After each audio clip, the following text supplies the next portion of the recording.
Hi, we're back here in the shop today. We're going to talk a little bit about ergonomics and proper positioning on the anvil, how to use your anvil proper, good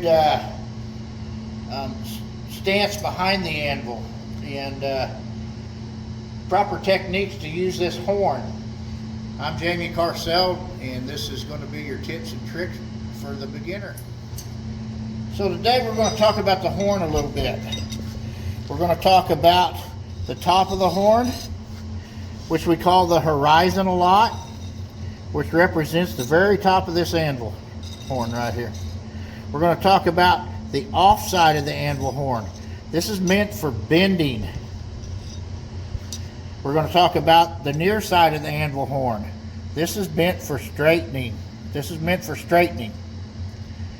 So we're going to talk a lot about that. We're going to talk a lot about our hammer, our tongs, and the proper positioning behind the anvil, and just a lot of things that are going to keep you out of trouble whenever you are forging, because there's a lot of bad habits made right here using these three tools: this anvil, the set of tongs, and this hammer. First, we want to talk about the hammer length. A lot of people say when you've got your hand like this and your elbow stretched out, your hammer length should cut off right there with your elbow. They said that's ergonomically correct. I was taught that by my first mentor, Bob Marshall. But I found I like mine to be about 1.5 inches, almost 2 inches longer. So I've just got that little bit of extra width for some reason there. So another thing that I was taught was how to use my hammer. A lot of guys have their elbow out here and they're hitting like this. Well, that puts a lot of strain on your shoulder right here and a lot of strain on your elbow. And I was having shoulder and elbow problems whenever I went to Bob Marshall. Bob told me, "You're doing it all wrong. This hammer needs to come right here by your ear," he said. "Your elbow needs to be in by your side. Your hammer needs to come up here by your ear, just past your ear." And he told me whenever it comes past my ear, what happens? You take a breath of air. If you stop here, you don't take that breath of air. But if you come just past your ear, you take that breath of air. Keep that elbow right there. Now, a couple other things about this hammer when we're using it. This hammer should be loose in your hand. People that grip on their hammer like this, their hammer's going to go off like this. If you'll just let that hammer fall, let it come up past your ear and let it fall. Keep that elbow in. Take that breath of air every time that thing comes up past your ear. You'll notice my tong hand, each time I'm hitting, I'm kind of loosening my grip. So I can do this. Now, if you're holding your tong hand like this, a lot of times you're raising and lowering stuff. But if you'll let that piece find that anvil, like that. Now, when you go to hitting harder, you're going to put your legs and your knees into it. So if you want to hit a little harder, you start putting your leg and your knee into it. Keep that hammer handle loose. You should be able to take that hammer handle out of your hand at any time. So whenever it's coming up in the air like this, it should be loose. You should be letting it fall, letting the hammer find its spot. So if I'm in mid-air here, my friend here taking this video should be able to just take it right out of my hand. Okay? Now, whenever you're working in close, put your thumb up there, leave it loose in your hand, and do the fine details. Still, let the anvil do its work. The anvil's bringing the hammer back up to you. That hammer's going right past your ear.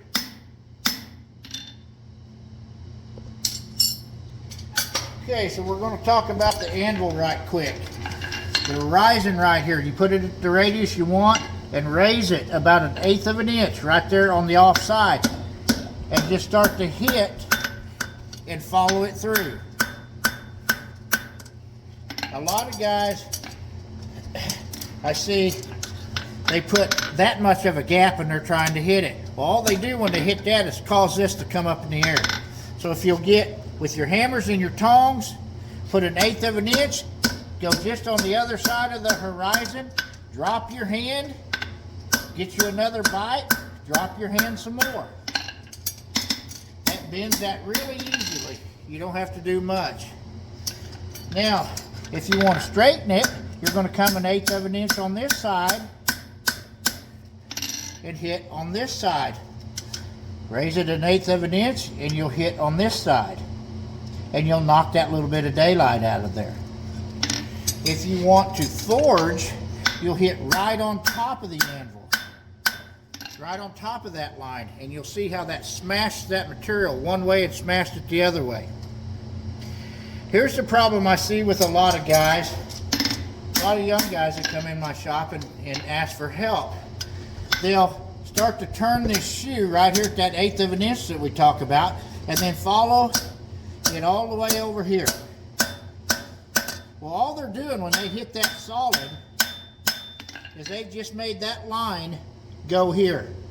They've made their horizon go over here. You'll watch them follow it right over like that. You'll watch guys bend it like this.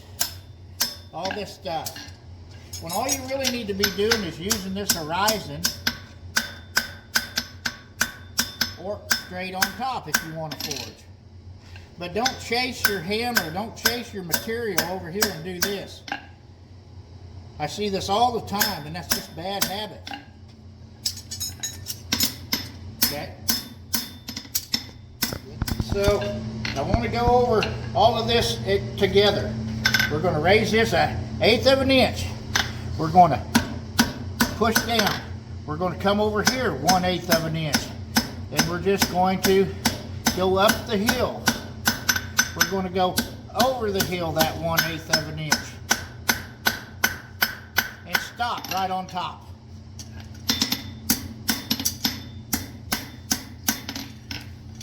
Again, push it down, just over the horn, coming to me, 1/8 of an inch on this side as I'm pulling the shoe to me.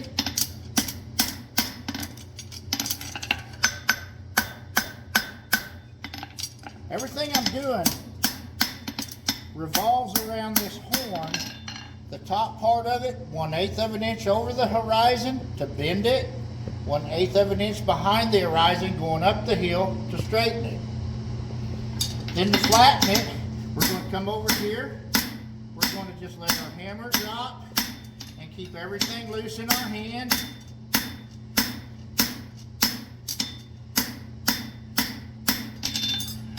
Now, positioning behind the anvil.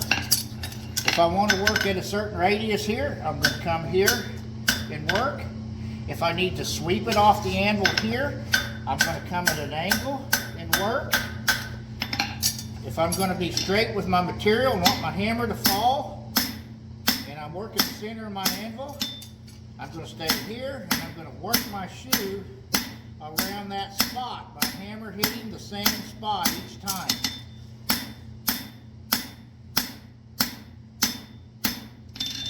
Okay? If you're going to do a heel, you're going to come back here and you're going to work the heel. So positioning behind this anvil, keeping your tongs and your hammer lined up with each other the best you can when you're doing material, or when you're flattening, keeping everything moving and everything loose in your hands, and just being comfortable behind the anvil means a lot. So if you're plumb over here trying to do this, like I see a lot of guys do, or you have your elbow plumb down here doing this, that's very awkward. It's hard to do. Going ahead, work here, grab you another bite, work here, grab you another bite, work here, sweep it off the anvil. I'm trying to keep my tongs and stuff in line the best I can. Right now I'm just going to show you proper positioning. My tongs are in line. We're going to put a heel on right quick.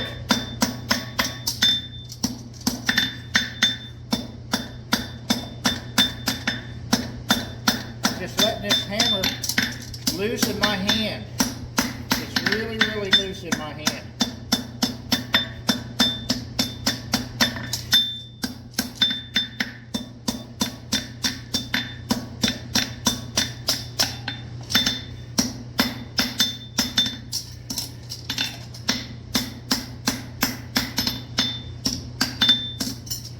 Couple glancing blows here.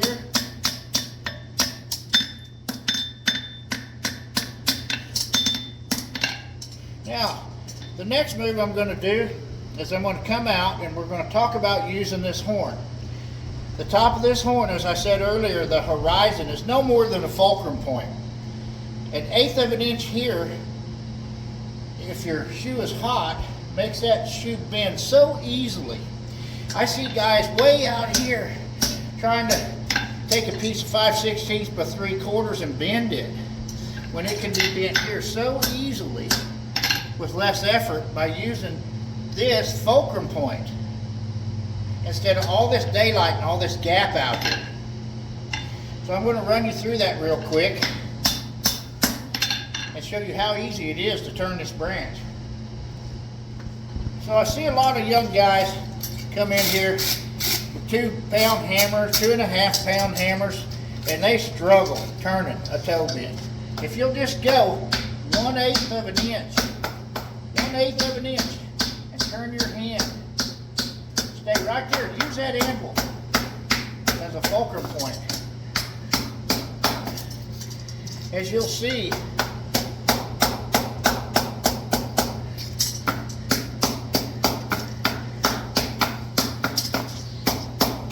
right there you go. You can turn the branch just fine with nothing but a piece of wood. We don't need a great big 2-pound hammer. Now, to flatten it, you're just going to come here. You're going to flatten it.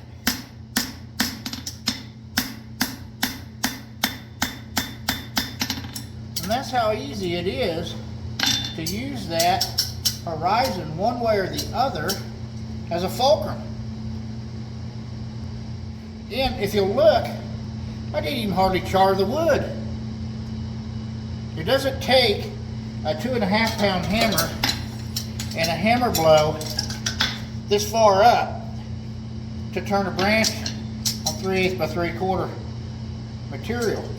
If you'll use your horizon and that 1/8 of an inch past it as a nice fulcrum to get what you need, and use the proper positioning behind the anvil as you go. This can be made a lot easier. I struggled terrible when I was young doing this, and I had some challenges anyway. I've got an arm that don't turn over, and I had some challenges up here.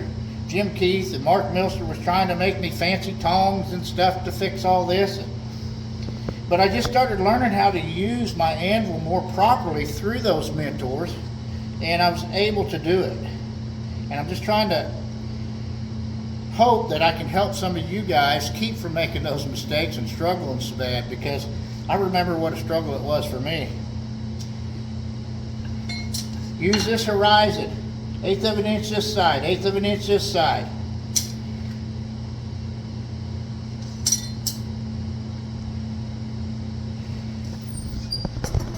And we'll show you one more thing about going up the hill and over the hill, like it's been taught to me a lot.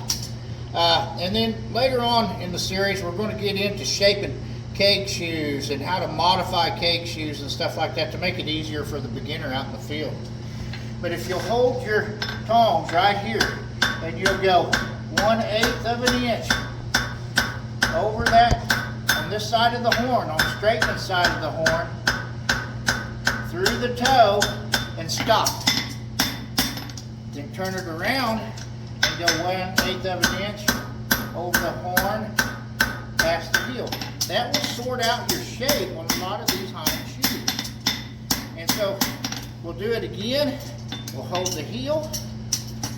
We will go up the heel.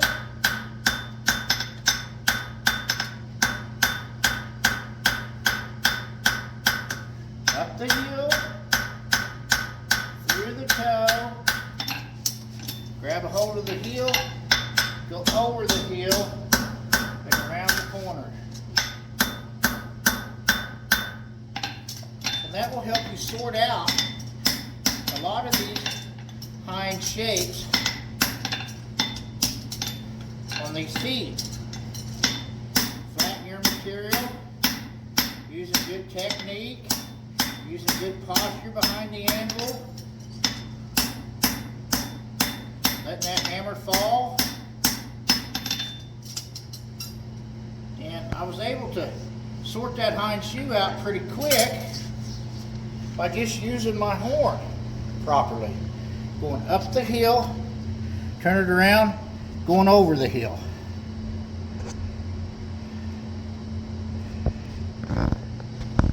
Okay, I hope this helped. This is good for beginners.